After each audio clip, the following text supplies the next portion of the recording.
उत्तर प्रदेश में इंडी गठबंधन पूर्णतया टूट गया।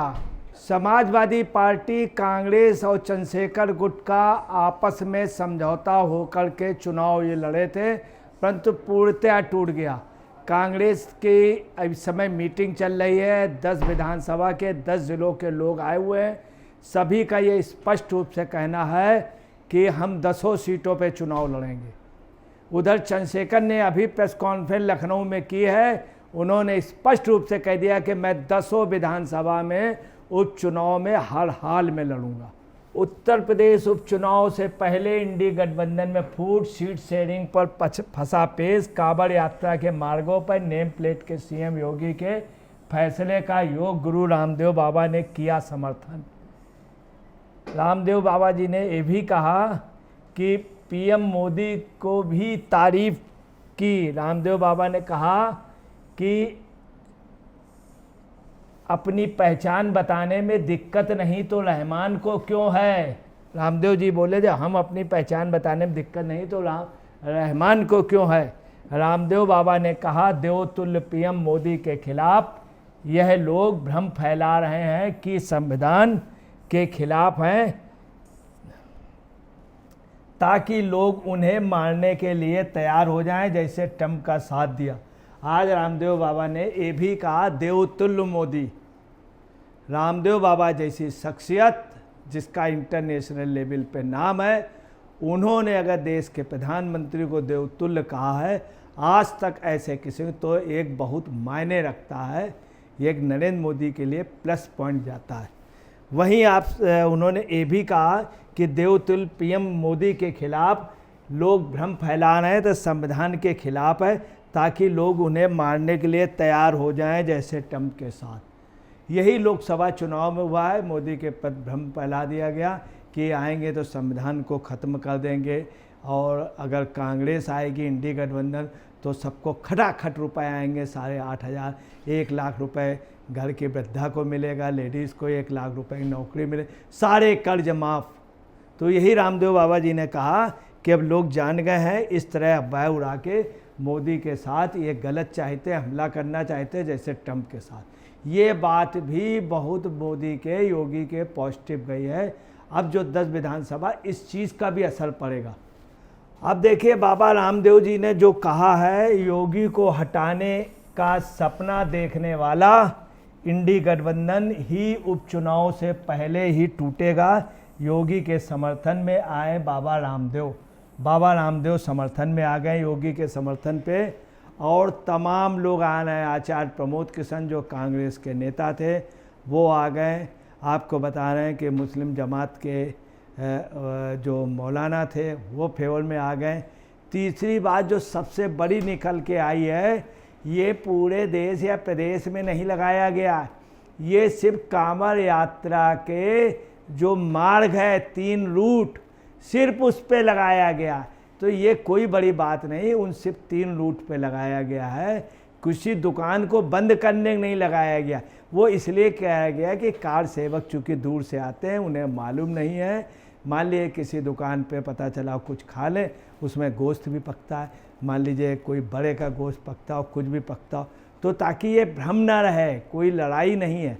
और रहा मकान मालिक अपने मकान में बाहर नाम लिखता है, दुकान मालिक लिखता है, तो इसमें क्या इतराज़ है।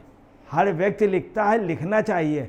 आप देखिए दिल्ली में, मद्रास में, इवन बंगाल में सब जगह लिखा जाता है।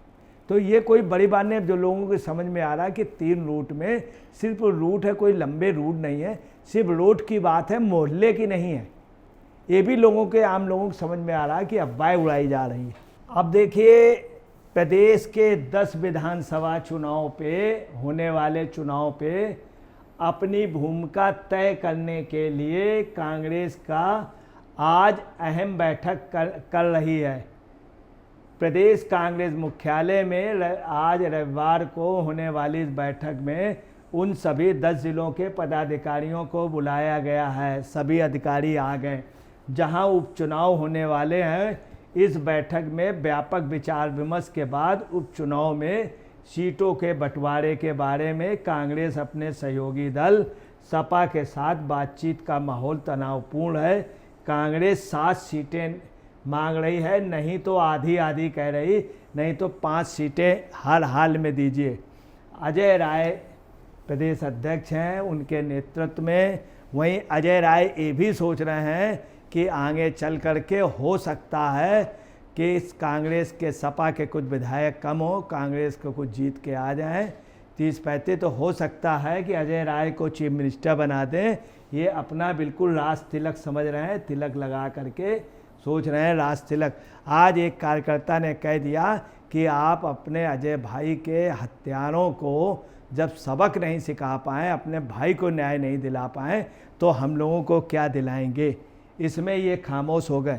दूसरी, आज जो बैठक हो रही कांग्रेस में, उसमें 10 ज़िलों के पदाधिकारी भी बुलाए हैं, और जो 10 विधान सभाओं में हो रहे हैं उन जिलों के पदाधिकारी कारों से आए, एक से एक बड़े पूंजीपत, और उनका ये कहना है, और बहुत बड़ी तादाद पे आए, उनका कहना है कि देखिए हम इतने लोग आए हैं, आप ये सीट हमारे ही किसी कांग्रेस कार्यकर्ता को दे दीजिए, हमें न दीजिए। हम इतने पुराने अधिकारी हैं, पदाधिकारी हैं कांग्रेस के, हमारे पास पैसा है, हम चुनाव पहले लड़ चुके हैं, जीत जाएंगे, हमारे ही किसी भाई को दे दीजिए, मगर कांग्रेस कार्यकर्ता को ही दीजिए, हम सब एक हो जाएंगे। ये कांग्रेस के कार्यकर्ताओं का कहना है कि कुछ भी हो, ये 10 सीटों पे अगर हम लड़ेंगे तो हम जीतेंगे। वहीं कांग्रेस के नेताओं का ये भी कहना है, अगर हम सपा से पैक्ट नहीं करते और यहाँ पे 30 सीटें लड़ते तो 30 की 30 जीतते। कांग्रेस का ये भी कहना है कि अजहरुद्दीन वगैरह जब सब लड़े थे और अनु टंडन वगैरह कांग्रेस से, तब हमारे 20 प्रत्याशी जीते थे लोकसभा में। अगर हम पूरी 10 में लड़ेंगे तो हमारे प्रत्याशी 7-8 जीतेंगे। कांग्रेस का कहना है कि सपा के जो जीती है, ये वोट कांग्रेस वाला पूरा चला गया है, और सपा के यादवों ने हमारे कैंडिडेट को वोट नहीं दिया है। वहीं कांग्रेस का यह भी कहना है कि लोकसभा में मुस्लिम कांग्रेस को पूर्णतः वोट देता है, समाजवादी पार्टी को पूर्णतः नहीं देता है। इसका फ़ायदा लोकसभा में सपा ने उठाया। ये स्थिति है। हर हाल में इनका कहना यह है कांग्रेस कार्यकर्ताओं का, हमको 10 में 7 सीट दीजिए, नहीं तो 5 ले। अब आइए सपा की बात में। सपा कतई भी तैयार नहीं है। सपा का स्पष्ट कहना है कि मेरे बल पे जीते, ये एक भी लोकसभा से ज़्यादा नहीं जीत सकते थे। सपा का वोट मिला है, मुस्लिम और दलित बैकवर्ड ने मेरी वजह से वोट दिया।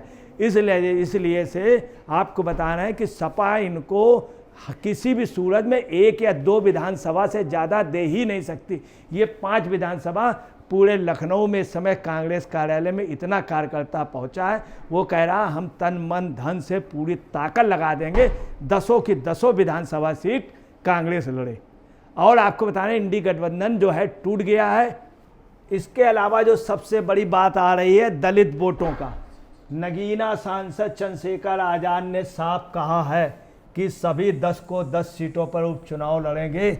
इसके लिए उन्होंने अपनी पार्टी के पदाधिकारियों से बात भी कर ली है। बूथ कमेटी, सेक्टर कमेटी सब तैयार कर लिया है। पार्टी अपने दम पर सभी सीटों पर चुनाव लड़ेगी। लखनऊ में आयोजित प्रेस वार्ता में बड़ा ऐलान कर दिया है। चंद्रशेखर ने उपचुनाव को लेकर आज तक के सवाल को जवाब देते हुए कहा है कि आगामी उपचुनाव में हमारी पार्टी सभी सीटों पर चुनाव लड़ेगी। आपको बता दें, अभी प्रेस कॉन्फ्रेंस हुई, चंद्रशेखर ने स्पष्ट कह दिया कि हम 10 सीटों पर चले। एक बात और चल रही है, इनके समर्थकों ने, दलितों ने ये कहा कि जिस समय विधानसभा का चुनाव हुआ था, अखिलेश जी ने मायावती के पैर छुए थे।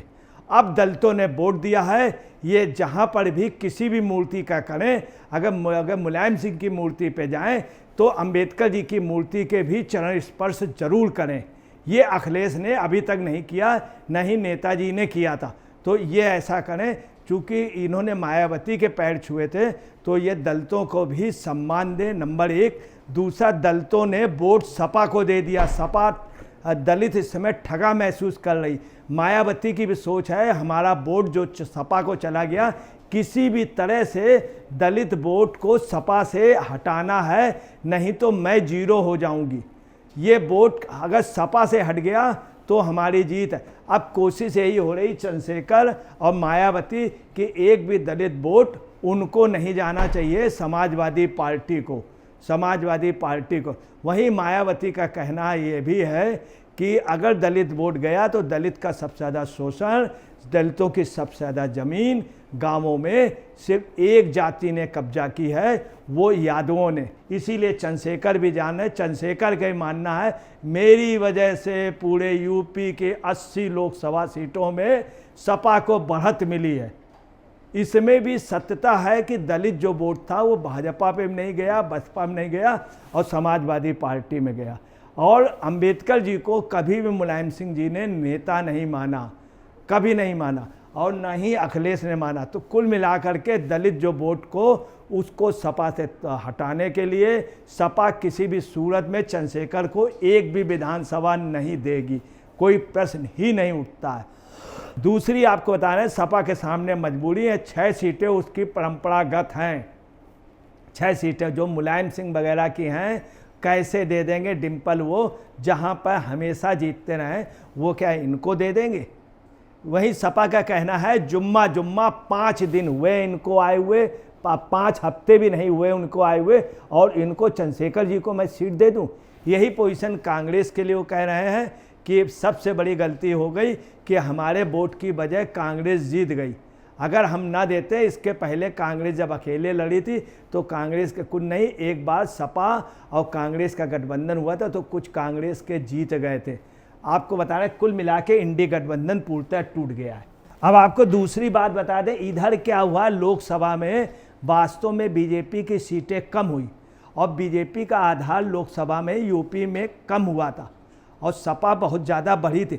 मगर योगी ने क्या किया, इधर आ करके योगी मोदी अमित शाह ने पूरा पैचअप कर दिया, भाजपा के अंदर का मतभेद हट गया और जो टीचरों की डिजिटल वो हो रही थी उसको रोक दिया। कई नेगेटिव जो चीज़ें बीजेपी के अगेंस्ट में जा रही थी उसको बीजेपी ने सुधार लिया। पहले था सेंट्रल में गवर्नमेंट इनकी कमज़ोर होगी, वही मंत्रिमंडल पूरी सरकार गठित हो गई। तीसरी जो सबसे बड़ी बात हुई है कि जो जिस कुकड़ैल नाले का था वो इतना बढ़िया सौमित्र वन बन गया है, वहाँ पे पेड़ लग रहे हैं, वहाँ पे जो नदी है वो निकाली जा रही है, और जो ये इन्होंने रूट मार्च में किया इसका जनता पे हिंदू जनमानस में अच्छा असर पड़ा है। और जो लक्ष्मण जी की स्थली पे ये बना रहे हैं, इन सब चीज़ों मोदी इधर योगी ने काफ़ी कुछ जो किरदार थे जो गड़बड़ कर रहे थे उनको ठीक किया, जिनकी वजह से हार रहे थे उनको ठीक किया, और आपको बता रहे शक्ति और संयम का किया। अकबरपुर और कई जगह जो बुलडोजर चल रहा था उसको योगी ने रोका, योगी मोदी अमित शाह ने, और अपने यहाँ का डिस्प्यूट भी किया, ठीक किया। इसलिए योगी ने जो स्थिति बिगड़ी थी उसको ठीक कर लिया। कुल मिलाकर के भाजपा उसी पोजीशन में आ गई जो पहले पोजीशन में थी। जो नेगेटिविटी आई थी वो दूर करके इंडी गठबंधन टूट गया है और योगी को शायद अब कोई नहीं रोक पाएगा। ये 10 विधानसभा सीटें नेक टू नेक फाइट होगी, जिसमें योगी की स्थिति मजबूत होगी जैसे भाजपा की पहले थी। दोस्तों नमस्कार, मैं अजय पत्रकार।